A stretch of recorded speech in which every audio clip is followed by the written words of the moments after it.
All right. What's good, world? So the world is aligned today to bring me back to this channel. Why? Because I feel like it. I ain't been in a while. A bunch of stuff has happened, like the week done with the 90s trend, things of that nature.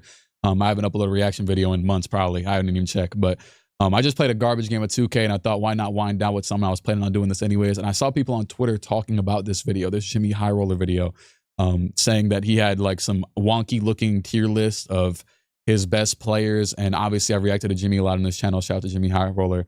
And yeah. So let's start from the top.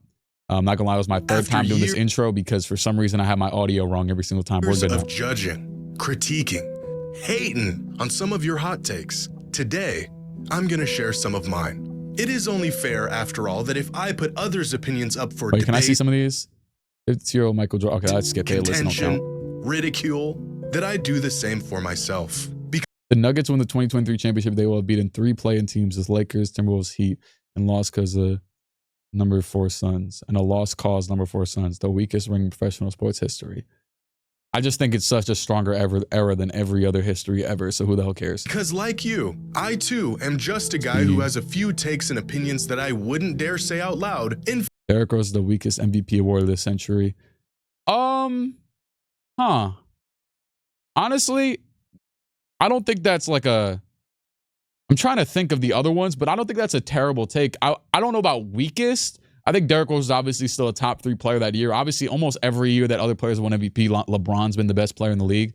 But I think that people like hate a lot on the D Rose MVP. Also, people do this dumb thing where they will compare Derrick Rose's stats from his era to this era or like 5 years ago or whatever. Be like, oh, this MVP is trash. This player, that player is way better. Like Ja Morant or you know, not saying that some of these guys can't be better, like a Westbrook or whatever.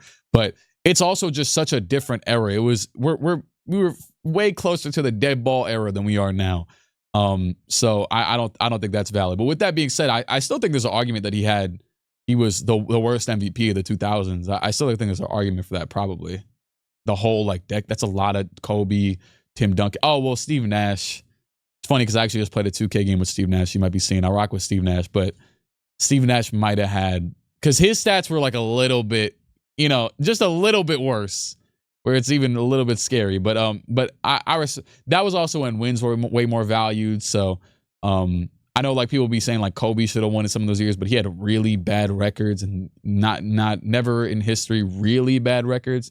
First like super bad record that won was when Westbrook won, and then I think Jokic wasn't that great one of his years he won like record wise. So let me just continue. Fear of having my ball knowledge put into question. But today, I'm gonna do just that. So here are my NBA hot takes. LeBron. Ad.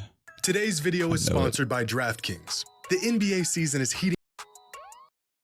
In preparation for this video, I thought about some of the opinions I've had over the years about players, teams, eras. Opinions that I know are probably subjective and completely false, but I usually try to stay as objective and non-biased as I can. Do my research, refer to film, gather consensus when necessary. But in this video, I'm doing none of that, and instead sharing with y'all 5 of my NBA hot takes. I like that. All right, so my first hot take is kind of hard to admit. I almost don't even want to say it out loud, but I'm going to. Tim Duncan has become overrated. You don't realize how good Tim Duncan.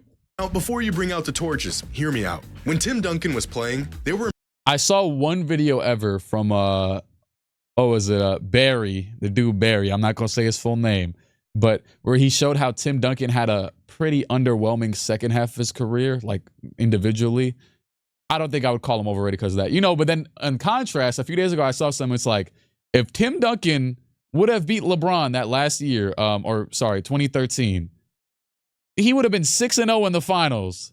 Like, that is crazy to think about too, though. That is crazy to think about too, because we do all this clamoring for Michael Jordan. Of course, he had 3 back-to-backs as well, but two back-to-backs. Okay, yeah, sure. Or maybe a few seasons throughout his 19-year career where he was considered the best player in the world. No one ever thought he was better than Shaq in his prime. Many fans at the time argued that KG had a higher peak than him, although I would disagree with this. And in the moment, for a good decade or so, you would be in the minority if you thought Tim Duncan was a better basketball player than Kobe Bryant. By the time Duncan retired, he was very underrated. Most fans had him Can I say something real quick?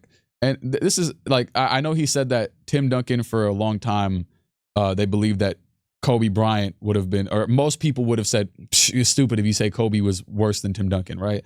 But I think there's a lot of modern casual NBA takes. First of all, I think that the modern NBA debates are way less casual than they've ever been because we have so much reference. It honestly started, I think I saw Low talking about this Jimmy thing on Twitter. It started for me personally like 2015-16 era, which to be fair, I was only like 4, 5, 6 years into basketball at that point. But that era when like YouTube started getting big, like Dom, Low, Mike Korzemba, blase blah, this person, that person. And then the discourse starting where like, you know, if you were in basketball, it was very easy to find a ton of information that was unearthed by a lot of people, older people that watched, you know what I'm saying? All them old men. I know Low's like 30 some, but what's it called? But I will say, so I think that this modern debates becomes a lot more, but if I was to go on, like, for example, I went on TikTok yesterday. Oh, no. It was in a whole different topic, but it was like some comment section saying some crazy stuff. That's like, what are you talking about? You know what I mean? Like one time I did a ranking thing. A lot of times I've done things where I've ranked certain things and then people are dumb. Basically, they don't know what the hell they're talking about. Like it's the loud majority too. It's a lot of people not know what the hell they're talking about in these dumb apps, these dumb comment sections. I know Instagram's worse, but I really don't use Instagram that much. So I know people have said that's worse though, or maybe as bad. I don't know. So I do think there's that to consider, is that just because people said that something was worse doesn't mean it is. You know what I mean? And then also on top of that, what else was I going to say? I do think the way that I view Jokic right now, which he's even had obviously fantastic, he's probably having insanely statistical, fantastic season, whatever. He didn't win MVP last year. I believe he's having an even worse statistical season than last year. And then this year, Joel was playing on a different level, right? But because Jokic is reigning finals champion, 2 MVPs, yada, yada, blah, blah, blah, I feel like he's a better winning player. Joel Embiid, fantastic season this year. I think he would have won MVP. But you can't tell me that I would have personally thought that he was better than Jokic at any point in the year, talent-wise, because I personally think that Jokic might even be just dialing it back a bit, which, to be fair, does a lot of time end up in more assists for him. But I think maybe he, you know, at times he just doesn't try as much. You know, I think that's possible. Same thing with someone, a prime example is Jimmy Butler. Every year, regular season, he doesn't try. The team actually even suffers for it a bit, like making the play-in game. And then they go to the playoffs and he's Michael Jordan. So I think that there's also that to consider, that Tim Duncan genuinely might have not cared for the last 10 years of his career to, you know, maybe like he had 5 more in him that he could average 26 and, you know what I'm saying? But I believe he started averaging like 18 and 10 for like the last 10 years. So we'll see what the hell he says. I'm somewhere around 15th, maybe just outside the top 10 greatest players of all time. But miraculously, over the past 5 years or so, Timmy has creeped from 15th to 13th to top 10 to where he probably should be, somewhere around 7, to now all the way within people's top 5, even top 3 players ever. And this isn't just a small community of Tim Duncan advocates pushing this propaganda. I'm seeing Duncan floating anywhere from top 5 to top 3 all time. Fourth, 5. You put him at 3 in that graphic. Second is probably a troll, but who knows? Okay, so people got 3. For a lot of fans these days. Even people claiming he may just be the greatest basketball player of all time. Guys. If someone said the big fundamental, A, they're old, B, there's a Spurs fan. It's not even a debate. I love Tim it. Duncan was incredible. The best power forward of all time. He is not one of the 5 greatest players ever, let alone the GOAT. And I think what's probably happening here is younger or maybe newer fans of the NBA are looking at his accolades and accomplishments and comparing them side by side to other greats and saying, wow, this guy really did a lot and his resume is better than just about anyone ever. But if you watched Duncan's career unfold in real time, you would have felt the impact he had on the league and on the Spurs, but you would have also felt the massive role that the Spurs system and Popovich's coaching excellence played on Duncan. He was unbelievably consistent. Funnily enough, so I saw a video from Low about 4 years ago, something like that, 5, maybe even 8. I have no clue. Low's been around for a minute. That's a legend of winning. But I saw a video from him a minute ago where he's talking about how Popovich's coaching was overrated. Not that it's overrated in its entirety, the whole form factor of his career, but that there were certain times where it was Tim Duncan ball. You know what I mean? And so I do think there is that argument as well, though, that there's certain times you could see there is garbage plays being called for Tim Duncan. Also, kind of garbage era, spacing wise overall, and he was making something out of nothing a lot of the time. So I think there's that contradiction. He was a defensive juggernaut. He was a leader. But Duncan. But also, I don't fully agree with Greg Popovich coaching being overrated. Nor do I have the basis to agree upon either or. Duncan was also the beneficiary of the most competent organization in the league that prioritized team ball and continuity. From Hall of Fame teammates he played with for the majority of his career to all-time greats that played big roles in helping the Spurs win championships. They're Hall of Fame because of him. That would be that's my first thought that comes to mind. Now, they're fantastic, but they are Hall of Fame because of him, though. If they don't win those championships with the guy down low, obviously he's not stupid, though. He knows that. I don't know, whatever. But he's not stupid, though. He knows that he's regardless, whatever the hell Jimmy says, he's a top 10, top 15 player, whatever the hell. He knows that, obviously, that's what happens. That's how a lot of these guys become Hall of Fame players. You're an ancillary player, Draymond Green. And by the way, that's not me saying Tony Parker, Manu Ginobili is Draymond Green level. Obviously, Draymond's great defensively. They can be value-wise, similar level. I don't know. But I'm just saying that they're both fantastic players, but there's great point guards of that era who are completely forgotten now and not Hall of Famers, because Gilbert Arenas, Baron Davis, Steve Francis, like great point guards, talents of that era that, granted, maybe they didn't want to buy into a system like the Spurs. Maybe they weren't some, obedient foreign players, but they also, what I'm saying? I'm just saying great talents, but like they also, big props to their IQ, though, on the contrary. So championships, Duncan was always because I saw something like 3 days ago of Gilbert Arenas, who talks a lot, obviously, talking about how I mean that in like he's on a lot of stuff, talking about how it was about like LeBron and KD persevering their bodies and like working through injury, or working even before they get injuries, and Gilbert's like, yeah, I was always at 50% or something like that, not really trying. By winning culture and winning teammates. This is by no means a knock on him. In fact, he was a big reason why the Spurs were so cohesive. But only in retrospect would you look at his laundry list of accomplishments and neglect all of the details that came with it. For many years, the Spurs as a team and organization were seen as this staple of excellence more than Tim Duncan was as an individual. It wasn't Duncan and the Spurs. It was just the Spurs. They were one and the same, not this pretty good team with a fantastically great player on it. But if you just look at his resume. So then by his argument, he would also have to be in the same realm as Bill Russell.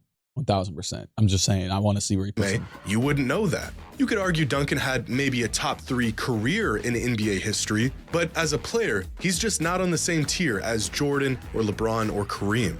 I don't know how That's also very fair. Top 3 career is a very nice, that's still a very good thing to say about somebody. After he retired, he has slowly crept past Shaq and Bird and Russell and even Magic for some people. Duncan is one of my all-time favorite players, but he is not a top 5 player in NBA history. And it's odd to see a player who was so underrated for so many years become slightly overrated today. Now, I'd like to think of myself as sort of a board member, an executive within the organization of LeBron fans and Glazers. So this next take pains me to say, but LeBron has sabotaged many good situations throughout his time in the NBA, and his career as a whole has suffered because of it. We all know that LeBron has been held back by some bad front offices, selfish teammates, terrible roster constructions, but what doesn't get talked about enough is how he has gone out of his way to try to make good situations better and has inadvertently ended up just ruining things for himself in the process. Like in 2014, when he decided to sign with the Cavs instead of staying with the Heat. Why did he do that? Well, we all know why. The Heat were getting old, Wade was past his prime, and the Cavaliers had the cap space and a budding young star in Kyrie Irving to help reel Bron back to Cleveland. This decision eventually led to a championship, but what if he just stayed with the Heat? With Pat Riley and Spoelstra, where there's culture and accountability, I imagine his career would have played out even better considering where the Heat are today. Or what about when the Cavs went to back? That's really interesting. I saw some earlier today, actually. It was crazy enough. It was a TikTok comment saying that Shaq delayed the 3-point era by 15 years because of what teams had to do bigs wise, which, to be fair, wouldn't really negate. I don't know. I think it all goes hand in hand, but or doesn't. It could be arguable, whatever. But that's another. So that just made me think of that because it's an interesting take. That's a really interesting take because the Heat definitely have remained relevant even so, like 2015, a few of those first few years before Bosh had the blood clot injury and all that, they were still playoff teams. Then Wade goes to the Bulls. They got Justice Winslow one year. They got Bam another year, which was late lottery. They got them even when they had Dion Waiters. They went on that insane second half run where they won like 40 games after the new year. Damn near made the playoffs, but actually just barely missed it. That would have been a good year for the playing game. I'm not going to lie. That would have been a fantastic year for the playing game. They were the 9th seed. And then they Jimmy comes around. They just piece it back together. Sometimes they're under talented. Then Spoelstra turns talented to fantastic, and then the Lakers go give him $30 million. So yeah. Back-to-back finals in 2016 and 2017, but since LeBron didn't feel they had enough to win it all, he orchestrated an entire implosion of their roster, which ended up being vastly worse, and then just left them again once things were beyond repair. Or most recently, when the Lakers won a championship in 2020, and instead of reloading with the same roster, the Lakers returned with a whole new team just 2 seasons later. I was about to say that was 2 seasons though. That is necessary context here. I guess to be fair, you could. Now, I will say, okay, so out of these players, THC just got traded recently in the Westbrook trade, I believe, right? I believe so. Jared Dudley's literally a coach. Dwight Howard's damn near out the league. Markieff Morris, I don't know if he's played since Jokic smoked him. Quinn Cook is out the league. Rajon Rondo, I literally just queued up a watch later on a podcast for him today. He's long gone. Avery Bradley's out the league. And I don't believe and these are also guys that Rondo was cool for a second too. He went to Atlanta. I believe might have been a year after. I know he went to Atlanta and then he went to the Cavs for a second. As I think it's Devontae Kokok on the left side over there. Danny Green went to, was he still there? Where did Danny Green go? I'm drawing a blank on Danny Green because I know that he had a bit of an up and down. The real big issue of this, of course, the real super big issue, and I don't know, obviously LeBron has a say on everything. I heavily disagree with him if he wrote off on this, and this is with all love and respect to the prime version of this player, obviously. But yes, trading, which in turn lost them Alex Caruso, trading KCP, Dennis Schroeder, and Kyle Kuzma for Russell Westbrook is one of the worst moves this team ever could have made, and we're seeing it more day by day as well.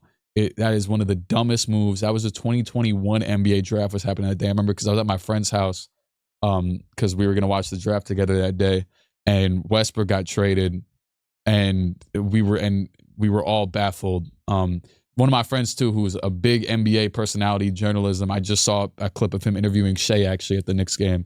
And we were all baffled that day why the hell they traded for Westbrook, because, he can get triple doubles, but how does he fit? How does he fit next to this team? And then it actually just got way worse.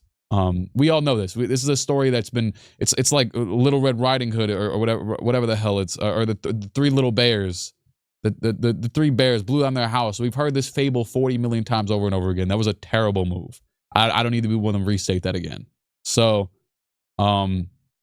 put them in cap hell, which made them lose Caruso. I don't know who else they maybe lost in that process, and I don't know who, if they did lose Dwight, I can't remember to my mind, but maybe that was but right before they got Marcus Saul. But if they got rid of Dwight that quickly, I definitely disagree with that, but I'm not sure if they did. JaVale was around for a little bit, but yeah. These decisions do not happen without LeBron's okay. Throughout his career, he has been so quick to want more, want something better, and he can't wait around for it to happen organically, so he tries to force these things to happen. And when it doesn't work out, which it hasn't worked out a lot, the organization, the coaching staff, and even his own teammates end up taking the fall. As great as he is, LeBron has tried to play GM way too often in his career, and when he can't or he's out of options, he just moves on to the next new shiny thing. If he just stayed with the Heat, or stayed with the Cavs, or allowed rosters to build chemistry and young players to develop naturally over time, I think his career and the perception of it would probably be better right now. LeBron has willed his way to some of the greatest feats the sport has ever seen, but he has also sabotaged a lot of good things along the way. Now, here's a hot take for you. I think LeBron kind of has kind of blunted old head energy where he just he's very smart, But well, for one, too, I think that all of this in the perspective of LeBron James, because if you're talking from the perspective of LeBron James, oh, these mistakes are bad and they cost him X, Y, Z in his career. First of all, he's in the GOAT debate, so I don't think he did too bad. Secondly, what's it called? That first move from Cleveland saved his career at that time. So I don't think anything can really. And to be fair, I don't know what their cap space was looking like that season. I think that was. They had traded for Antoine Jameson, right? And he was making a ton of money, I believe.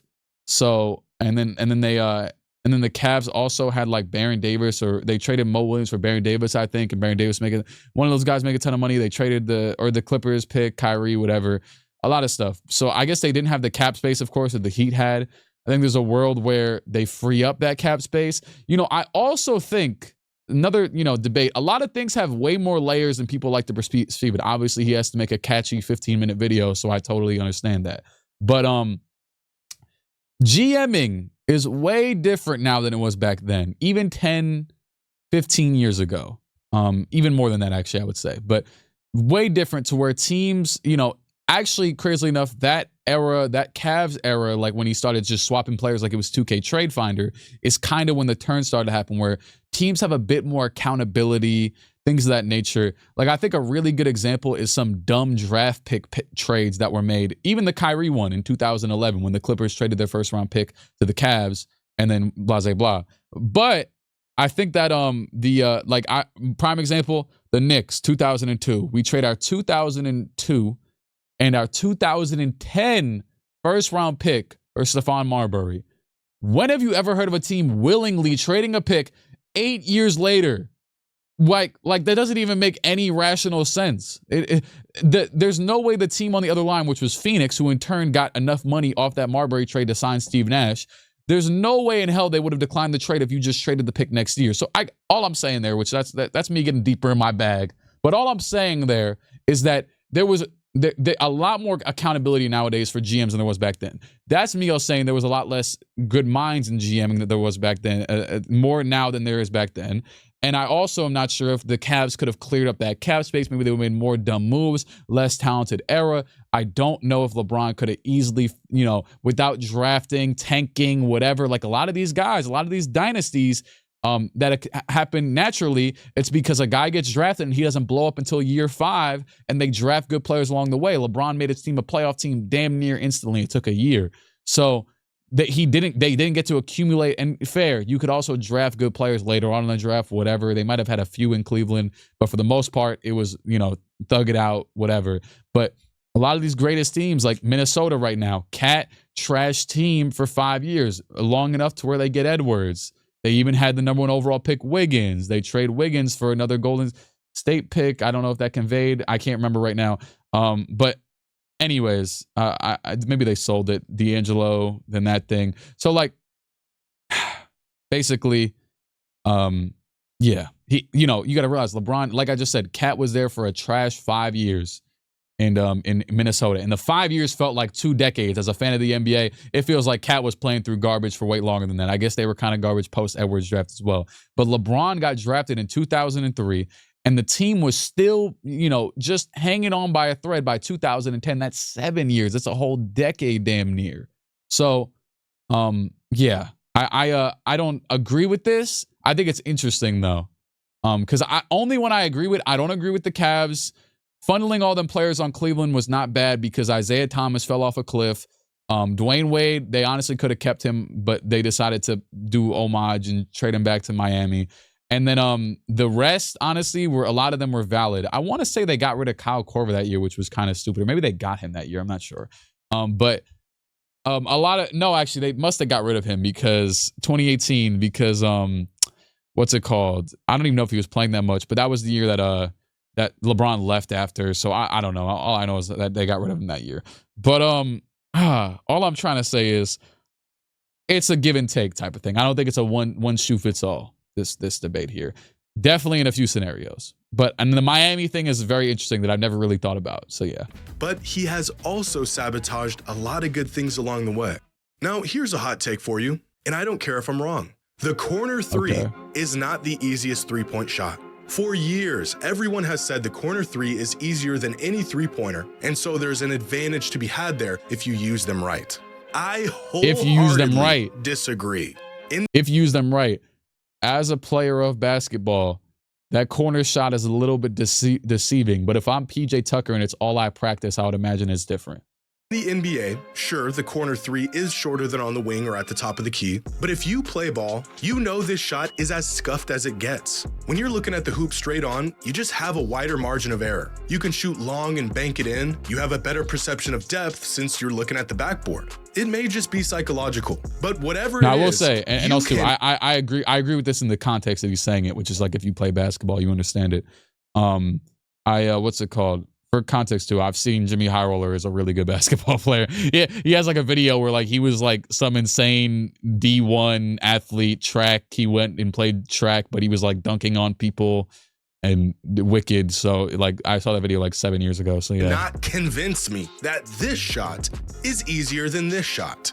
According to NBA.com, this season the league as a whole is shooting 39% from corner threes, whereas above the break, teams are shooting 36.1% on average. Now, that's a substantial difference in efficiency from these two different shooting zones, and it would lead you to believe the corner three is easier. But I think shooting percentage is higher on corner threes than threes above the break for two reasons. One, the best shooters in the league, the guys who are on NBA rosters to drill a few threes a game, usually spend the most time in the corner. And since most players who set up shop in the corner are sharpshooters, yeah, I very rarely, which actually is funny because I think he had a huge three and then he grabbed on Donovan Mitchell's chain, I'm pretty sure, messing with him. But I rarely see Josh Hart in the corner. When I see Josh Hart playing, he's active. A lot of guys who aren't great shooters are active around the wings a lot, because it's way easier to, I mean, it's not, I wouldn't say it's easy to drop from the corner, but you also are way less reluctant to drop from the top. If like someone like Josh Hart is in motion, moving around, bada bing, bada boom, move to the basket. I just feel like you put the best shooters in the corners, because if teams are to slightly sag off of a corner shooter, there you go. And like the deep wing, you know what I'm saying? But like I usually am seeing, I saw a stat the other day, shout out to an NBA University. I've talked to him a few times on Twitter.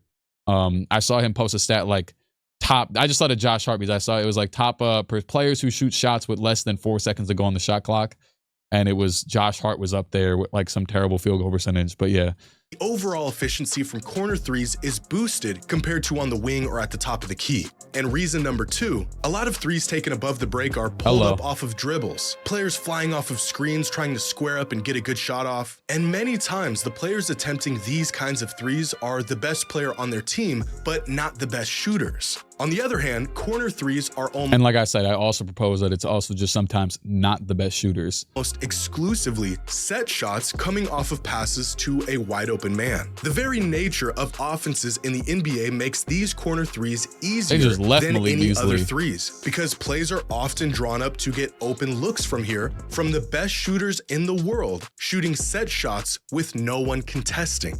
Corner threes, especially those real deep ones where you feel like you're behind the backboard, are not easier than any other three-pointer. Now, I know I'm going to catch some flack for this next take, and that's okay, because in a redraft of every player in NBA history just after their rookie season, I would pick Victor Wembanyama first overall.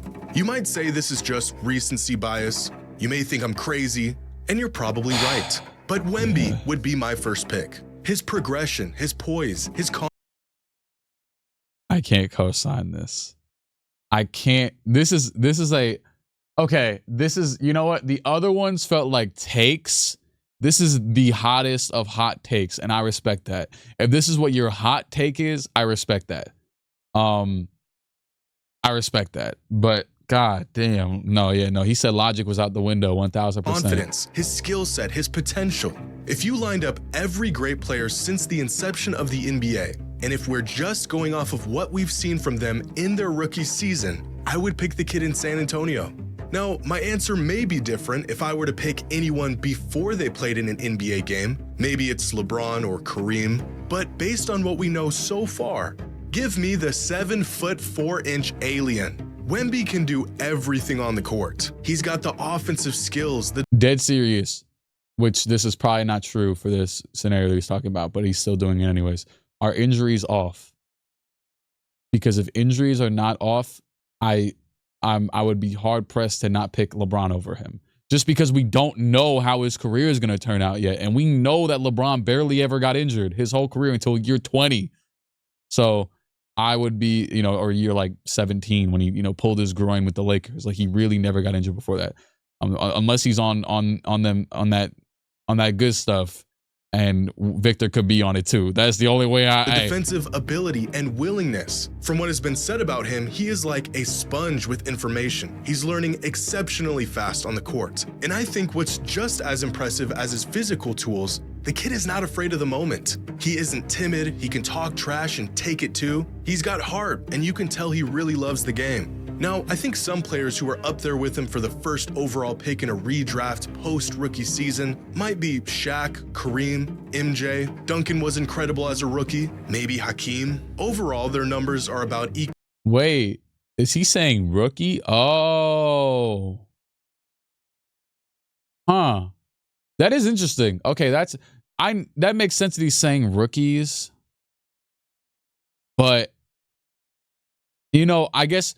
No, this is what I mean, is that his focus is on the rookie season. Like my focus is on what's going to happen 20 years in. But if his focus is on like rookie season and like maybe like the first 5 years and not like, what certain players became, or I don't know. But yeah, maybe you could argue it, I guess. As impressive. But 4.6. Oh, no, this is box plus minus. That was blocks per game. 3.4 blocks per game is still crazy. I can't believe Shaq averaged more. Shaq was out there getting mad blocks when he was young. 3.6 assists, great playmaking, averages more assists than everybody else except for Kareem. Shout out to Kareem. But the thing that stands out about Victor is that he's doing this at 19, 20 years old on a minutes restriction. He's already an elite two-way player, possibly even the best defensive player in the entire league. And he has the advantage of playing in an era where he is allowed to develop a well-rounded offensive game from the post all the way out to the perimeter. Something that he gave my team 40 and 20 the other day. He's got it. Shaq, Hakeem, and although it wasn't, he had. I remember there was one play where Mitchell Robinson, he kind of hurt, and he had got hurt again as well. But he did not step up on a three-pointer. I'm like, I seen the stats. He shoots like 50% on pull-up threes. He shot a pull-up three bucket, sent it to OT, damn near. Kareem never had. The improvements he's made from his first game this season to now are already so massive that his progress alone really makes him stand out even amongst the greatest rookies ever. And quite frankly, I never witnessed these other players play in their rookie seasons. I wasn't there to see it in real time. And of all the rookies I have seen over the last 15 years or so, Wembanyama is way ahead of all of them. Is this? That's fair. That's fair. I'm trying to think. And I saw some recently where it was a rank the last 4 number 1 overall picks, which, by the way, calm number 1 overall picks recently. Even you could go as far back, honestly, until Aiden. Aiden's where it gets murky. Because then it gets bad actually after that as well. Because you go Aiden, Markelle Fultz, Ben Simmons, and they've all had a bit murky times in this world. But since 2019, hey man, because Zion's also had murky times, but I think that Zion, his prowess when he's actually playing is well beyond what those other guys is, at least currently. And you got Anthony Edwards, Cade Cunningham, Paolo, Victor. Is that it? I believe it was ranked the last 4 number 1 overall picks, and it was like I was like, I wouldn't put Victor just because a lot of those guys are on winning teams right now. I know his team sucks, but it would be tough for me to switch Victor out for Anthony Edwards. Like, think about picking someone that's leading the number 1 seed over a guy who's 15th and a rookie and everything. But if we're going rookie for rookie, it's not even close. Because I remember Edwards, he might have actually lost the Rookie of the Year. I don't know if LaMelo or him won it, but either way, either way, he didn't have a better rookie season. Paolo had a great rookie season, probably the best of all of them, because Zion had his injuries, although Zion was nuts too. But he's had the best rookie season though. And if we go further, that was just in recent times of what I'm thinking of. He had a better one than Cat, Ben Simmons. Ben Simmons had a great one, though. Obviously, Markelle, DeAndre Ayton, Andrew Wiggins, Anthony Bennett. Did he say rookie in general though? I'm not thinking about I'm not thinking about rookie of the years right now. Like Damian Lillard, he had a better one then. It's probably just him. Especially it's probably just him. Yeah. It's a terrible argument to make here. Sure. Does that change my pick? No. If you can ignore what we know about these players outside of their first season in the league, and if you had to choose one of them, that's what I caught on to earlier. Like, if you're saying that, I can respect it. I think Wemby would go first overall.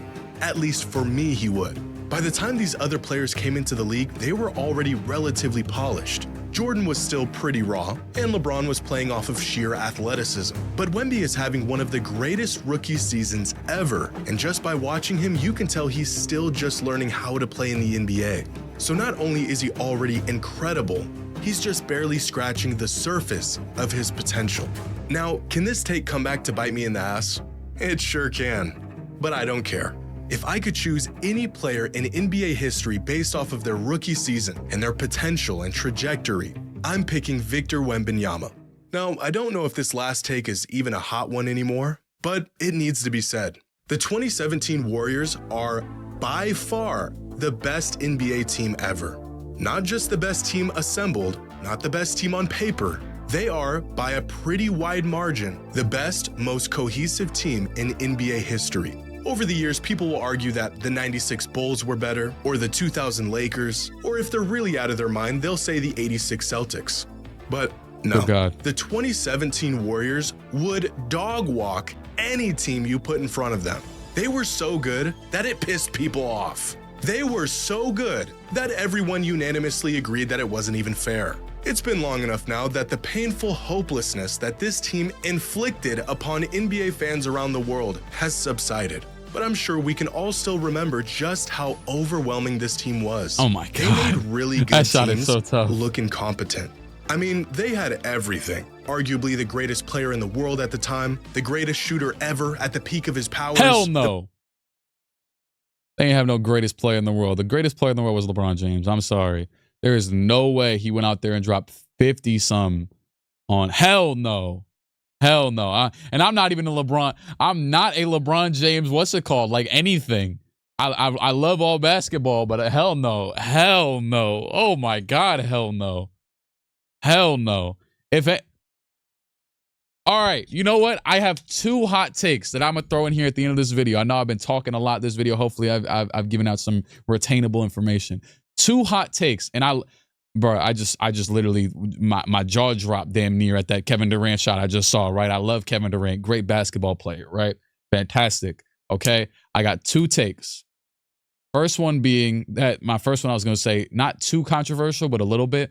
I still think, yes, the Warriors are probably the best player. And in these circumstances I'm saying, they probably actually would fix some of the holes that they even had, which was like maybe some bench depth, maybe being a little bit more modernized, like not, with all due respect to Sean Livingston, like if they really wanted to have like a Terry Rozier off the bench or something like that, like they could have had that honestly in this modern era. But I was going to say, they are in this modern era with their main core, main starting five, you know what I'm saying, the death five or whatever the hell. I do think that there's a chance that maybe they don't even win majority of the rings around this era. I think that this era would give them a run for their money. It's been about 7-8 years.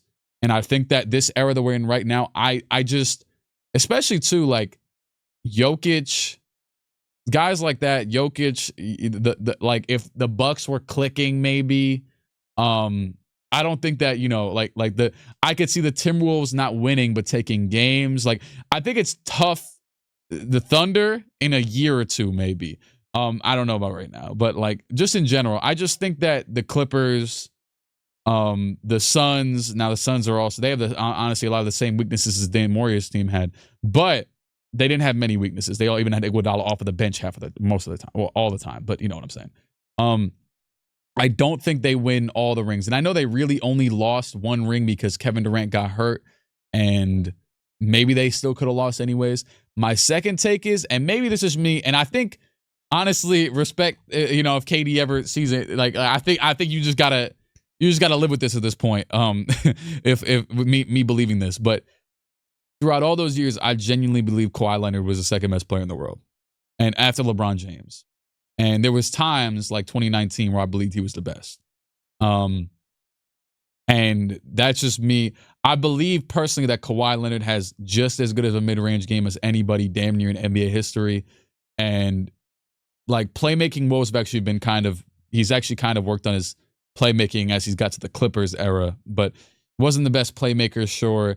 Also was the best defender. KD was a good defender on the Warriors as well, but Kawhi was the best defender on the team where, sure, Kawhi slotted in his role very well, but then he went to the Raptors and he did what he did. So I think that even validated what I was thinking. And I think actually too, at the time, 2019, most people were saying Kawhi Leonard was the best player in the world. So I'm also not, a lot of people were saying Kawhi was at least one, top two. Maybe some people make Curry debates around that time just because he went to the finals that year. Obviously, LeBron was injured that year. And then that was a year after too, though people aren't too short-sighted, but they also are. The year previous, LeBron had that 50 points against the Warriors in the finals. Might have been the year before, actually, but I believe it was that year with that garbage team. And then JR threw the ball away and things of that nature. I personally believed, and there might be this is a hot take for a reason. It's a take that I genuinely believe, but it also, like, I understand there might be like stats that support KD, whatever, this and that. I just personally believe that Kawhi Leonard, I love all these players, but I personally believe that Kawhi Leonard was the best player in the world. Second best player in the world to LeBron for most of those years. And I do believe he was the best in 2019. And then, honestly, I can't explain what the hell happened to them against the Nuggets in 2020. But hey, tougher era, man. You play Bubble Jamal. No, I don't know. But it literally a 1 year difference. I'm not going to argue that. But yeah. So the most versatile defender in the league, arguably the second greatest shooter ever, and somehow still managed to have a very solid, well-rounded bench. And not only did they have the most talent, but all of that talent worked really well together. All of their skill sets and intentions meshed about as well as a team could. So not only were they the most loaded team in NBA history, they all bought in. I will say, I believe my second take way more than my first take. Although I do believe like if the Warriors, like, this is the thing too, injuries happen all the time and they even happen to them in their peak. But I also think that, like, you know, KD misses a series with a sprained ankle or something. And, you know what I'm saying? I mean, hell, it happened to the Nets. So I just think that they don't win. But yes, though, like on a normal basis, yes, they are more, they have Kevin Durant that, you know, we're not stupid. And they all just wanted to win. So I not only think they're the best team ever, I don't even think it's close. Pick any other team to go against them, specifically the 2017 version of the Warriors, and the opposing team would be lucky to sneak 1, maybe 2 wins in a 7-game series. And those are 5 of my NBA hot takes. Hopefully I didn't alienate every NBA fan throughout this process. I just think it's only fair that after sitting on my high horse and judging everyone else's takes, I share a few of my own. So please go easy on me. Share your thoughts in the comments below. Corner 3 suck, and as always, until next time. Also, I gave hot takes in response to you. I know he said that wasn't a hot take. That last one wasn't no damn hot take. He was trying to, I don't know. There was no video limit to reach. He already got his 8 minutes in, but I don't know. That wasn't no damn hot take, but I respect it. That wasn't no hot take though. Most people believe that. All right. Good video. Shout out to JxmyHighroller's. I've talked enough. It's been real. It's been fun. It's been real fun. I'll see you around.